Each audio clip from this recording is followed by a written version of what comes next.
Hi everyone and welcome to a new video. Today I'm going to be talking to you about what I normally eat during one of my ultramarathon long distance training runs. So the training run that I'm going to be talking to you about today is one I did last week, and it was a 38-mile run around my hometown, and I'm just going to be talking to you about the sort of stuff that I ate from the beginning of the run to the end of the run. So I had my first thing to eat at around 7 o'clock in the morning, and that was a banana. And straight after the banana I had a handful of this mixed dried fruit. It's basically just raisins and citrus peel, which I think is basically just little bits of orange and lemon. I also had a handful of these Chewy Bananas, they're so good.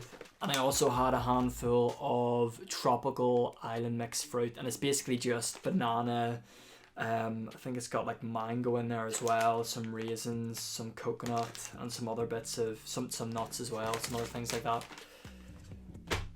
And I also just have a glass of water before heading out. So the first thing I'll eat at around mile 5 or so on my run is one of these brunch bars. So they're basically just like a small cereal bar, 32 grams. Yeah, it doesn't really matter what it is, but that's the one I had last weekend. So then every consecutive 5 miles or so, mile 10, mile 15, etc., I'll have one of these little soaring breads. And they're really, really good. They're really easy to eat. They're about 100 calories, and yeah, they do me really well. So every sort of 2 or 3 miles in between those breads, I'll usually have a little packet of these Haribos. They're like 85 calories, and yeah, they're also just really easy to eat, and they're tasty as well, and they're light and easy to carry. So I should also note that I do loops around my hometown, so between 10 and 15 miles. So normally what I'll do is I'll do a loop, and then I'll come back to my house, I'll refill my water bottles, I'll get more food, and then I'll head back out again. When I'm back at my house, I'd normally take a handful of these jelly babies. So they're basically just like little tiny jelly sweets, and they're really tasty, and yeah, also really easy to eat. And sometimes I'd also have fruit pastels instead. So when I'm running, I'd normally wear one of these trail vests. So at the back here, you can see there's little pouches that I can put the soaring breads and the Haribo into. And then at the front, there are also little pouches that you can put the water bottles into, and then ones that you can put your phone or other bits of food into.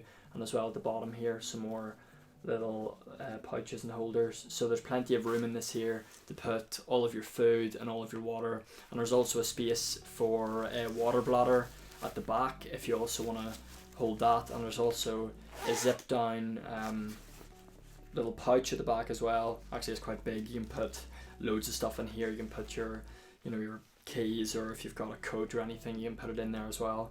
And this is just one I picked up from Decathlon, and it's been great.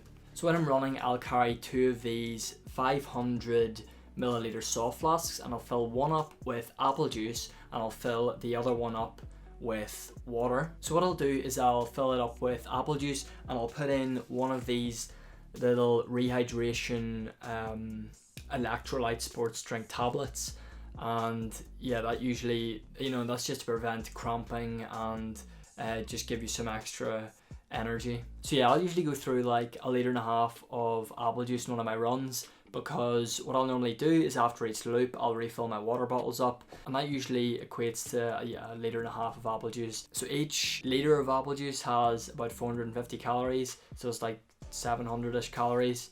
And then I'll also refill my 500 milliliter soft flasks with water as well. So all in all, I'll usually go through like 1.5 liters of apple juice and 1.5 liters of water while I'm running.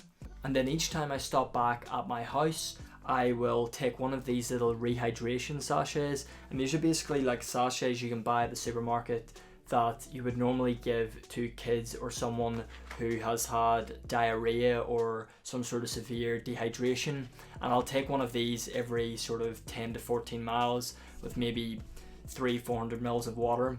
Yeah, so just to recap on what I have in total then, I have the 500 milliliters of water before I actually start running. Then while I'm running, I'll have 1.5 liters of apple juice, which is 3 times 500 milliliters with 3 of those rehydration tablets in each of the 500 milliliter bottles, like when I'm refilling.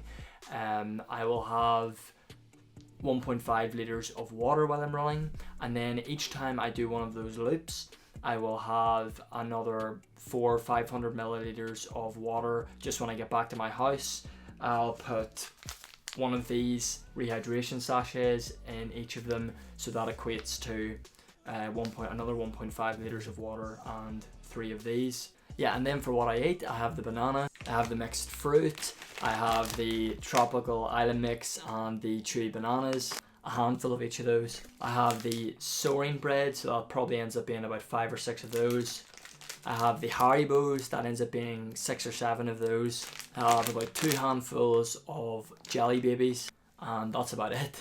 So as you can see, that ends up actually being quite a lot of food, but when you're running for almost 40 miles, you need it. So normally I burn off between, I think about 1,600 calories was actually what I burnt off last time, according to my heart rate monitor and my fitness application.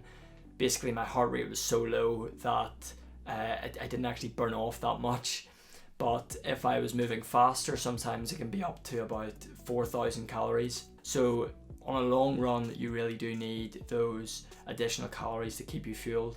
I've also found that these rehydration sachets, when you take them between loop, well in my case loops, so every like 10-15 miles, are really, really helpful. I've noticed that when I take these, that my legs sort of cramp up less. Not that they cramp, but they just feel like they can move better. Yeah, so that's it. I hope you've learned something new.